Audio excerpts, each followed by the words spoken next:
Oh my God, you guys come in. Sit down and shut the door. Diddy's bail has been officially denied. Judge Aaron read him down. On top of that, do you know that as much as Diddy is trying to act like he is king of the hill running the jail, do you know that he is being threatened in jail by other inmates and try to use that as an excuse to get out of jail? Judge Aaron said, not today, not tomorrow. I don't care how many stupid pieces Christian Corms puts out about missing his mama and needing his daddy. Boy, you almost 30 years old. If you don't suck it up, baby, it's a cold world. You better bundle up, y'all. Let's get into this. Let me also say that the real shorty dude, the real shorty woo-woo, Gina's letter didn't make any difference. If you guys remember, Gina wrote this dumb letter, even though a lot of people are pointing to the verbiage she used and saying this letter was written a while ago, because it said in one line, Sean Holmes stands accused. He's already been convicted. You've already been convicted. So when was this letter present, written? But and it no doesn't matter longer has a because Judge voice who Aaron will said, pursue justice for her accusation. You want a current legal piece? As of the You want taken against something Diddy, current? I'll give you something no expansion current. of the How about this is investigation, hot off of my no desk? isolation orders, Hell no, no Diddy. equipment You ain't gonna access, go. no Let's get suspension of into attorney this. communication. All right, this is what the judge said. Defendant Sean Holmes renews his request for the bail pending his sentencing. You guys hold on because we're going to get to the part where Judge Aaron reveals that Diddy said he was being threatened by inmates. And it makes me look at Mark Agnall. I thought you was getting rounds of applause. I thought people were like, oh my God, you're our hero. I thought you were inspiring everybody in the MDC. Who know? Even the MDC was trying to break you down. Now, I don't know if they think Sean Diddy Collins is innocent or not. I do know based off of all my seasons of Oz, how many seasons were there? Oz with a Dobby that they punish you in jail if they think that you are a PDF file or a predator. I wonder if that got anything to do with it. I'm not saying Sean Diddy Combs is a PDF file or a predator. Well, I do think he is a predator and preys on women. But I am saying that if we found out the other stuff is true, I wouldn't be surprised. That's all I'm saying. So let's get into this. Defendant Sean Combs renews his request for bail pending his sentence. On this application, Combs doesn't contest that detention is mandatory for his crimes of conviction, which if you guys don't know, there's actual law that the Congress put in saying that if you are convicted under the MAN Act, it is mandatory jail being held without bail. He relies solely on the limited exception to mandatory detention where the court finds by clear and convincing evidence that the person is not likely to flee or pose a danger to the safety of any other person or community released Now keep in mind that when the prosecution wrote when the prosecution wrote their clapback, they said he 100% is a flight risk. And we were like, why? And they were like, because we at first thought it was going to be 4 to 5. Now we're asking for significantly more time. They are saying that now the prosecution is going to go to 4 to 5 years per charge. Whereas all those Diddy people that were out there doing the lambada, the forbidden dance outside of court, you think they're still smiling? It don't matter. Let's get back into this letter. Okay.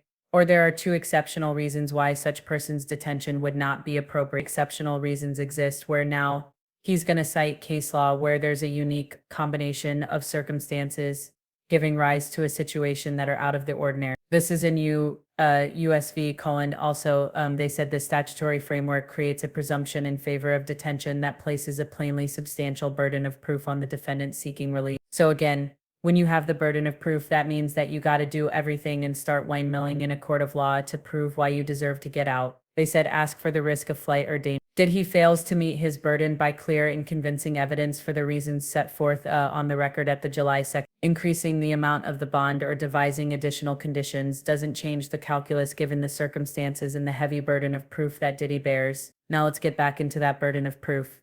Okay. When you have the burden of proof, you are starting from 0 and you got to go to 100. Diddy, the judge is saying, is acting like he was already at 100 and the prosecution has to minus. Yeah, that's what happened in the criminal case. The prosecution had the burden of proof. Diddy was starting at 100, which is innocent, and they had to work their way down. Diddy seems to be not understand. Now let's keep going because I know he is mad at the Dream Team. Okay, they did the impossible and got that mofo out of RICO. However, because of the admissions they had to make to sway the jury, this is the exact reason that Diddy still will be in jail for at least 4 to 5 years.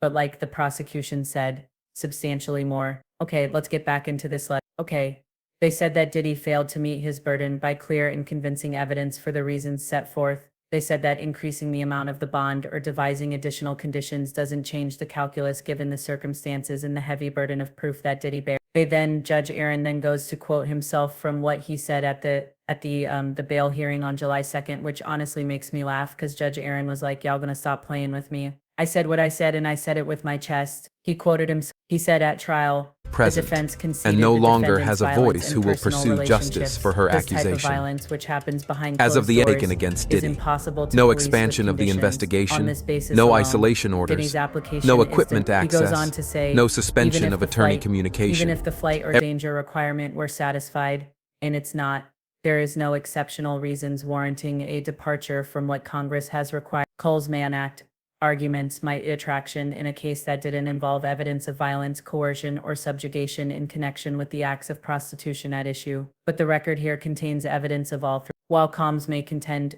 a sentencing that is evident, contend at sentencing that this is evidence that this evidence should be discounted, in that what happened was nothing more than a case of willing swingers utilizing the voluntary services of escorts for their mutual pleasure. The government takes an opposite view that Cassie Major and Jane were beaten, they were coerced, they were threatened, they were lied to and victimized by Combs as part of their participation in these events. This makes this case unlike any of the cases Diddy points to and places it outside the narrow exception to detention that Congress otherwise deemed mandatory. I know that's right, Judge Aaron. You better let these dummies know. It don't matter whether Dinah find getting dog stuff. It don't matter whether Dinah looks at a violent relationship as an up and down. This ain't about you anymore, dummy. This is about protecting the public. Because even a victim consenting to be victimized is not enough. If you consent to be taken off this earth, I'm sorry. And if you consent to somebody taking you off this, grinding you up, and using your butt as hamburger helper for the Last Supper that they're feeding the Cannibals Club, okay, that's you, boo? That's you, boo, boo. Okay, that does not mean that we have to consent at all to letting that type of person stay in the public eye. And that's basically what Judge Aaron was saying. Well, let's get into this dragging blah, blah, blah. Okay, wait, where were we? Okay, this makes this case unlike any of the cases Combs points to and places it outside the narrow exception to detention that Congress otherwise deemed mandatory. To be clear, as indicated at the July 2nd hearing, the court offers no view as to how the parties' competing arguments about the evidence will cash out for purposes of sentencing, which is happening in just 6. At this juncture, however, the record doesn't establish the kind of out-of-the-ordinary exceptional circumstances requiring immediate release. Now here's the part that I gagged. Clones also points to squalor and danger at the Metropolitan Detention Center, conditions that he says have been aggravated by the federal government's aggressive budget cuts this year. This fool is desperate. Now that Trump left him to float in the wind, he is doing everything he can. Aggressive budget cuts. The public outcry concerning these conditions has come from all corners, but as Coles acknowledges, the MDC staff has been able to keep him safe and attend to his needs even during an incident of threatened violence from an inmate. Then he quoted USV. He said the court found that the conditions at the MDC rose to the level of exceptional reasons warning release, where it was undisputed that the defendant posed no risk of flight or danger and were unique circumstances counseled release, including the defendant's advanced age and serious medical conditions which require care that the MDC may not be able to provide. Those facts are not present here, and nothing in China. That's this pivotal case that tried to cite to get out suggested the exceptional reasons warrant release for any person awaiting sentencing in the MDC. Rather, the MDC is a factor, admittedly a serious one, to consider along with others in making that their determination. For these reasons, as well as those stated in the record at the July 2nd hearing, Combs fails to satisfy his burden to demonstrate the entitlement to release. The motion for bail is denied. Y'all, let's thank God for Judge Aaron and thank God for the Southern District of New York not falling for the okie, not falling for, like Maureen Comey said, we operate without fear or favor. And Emily, who is the lead prosecutor down on the case, literally said, don't worry, we operating on fear or favor because right now Diddy is out of both. You guys listen. Let me know what you think in the comments. There is a civil war brewing in the Diddy camp. Christian and his little sob story didn't work. And let me tell you something also. Okay, these little shenanigans worked on the dumb jury members that let him present, go. Oh, he has and no a young longer has a family of black voice man. who will pursue Shut up. justice for Because her at the end of the accusation. day, Judge Aaron sees Diddy As for of the his taken and against baby, Diddy, no it looks expansion like of the everything you did is investigation, finally no catching up to isolation you. orders, And for those no people equipment saying, access, no, he doesn't deserve no what suspension we're of not attorney gonna do is not communication. act like Diddy wasn't running amok and acting a fool, and he admitted to 90% of the violence in the case. And if you guys want him to be freed so much, why don't you go up to the MDC and try to see if you can be his cellmate, right? I'm sure he'd be happy to see you. Anyway. Oh, also, what do y'all think about him being threatened in the Manhattan jail? You think that really happened or you think he was lying? Anyway, y'all let me know what you think in the comments. I will talk to y'all later. I'm gonna get some videos out. There's so much going on between Gina Young Miami. You heard Christian's letter. Also, did y'all hear what's going on with Misa and Mary? It don't matter. I'll be back with the news.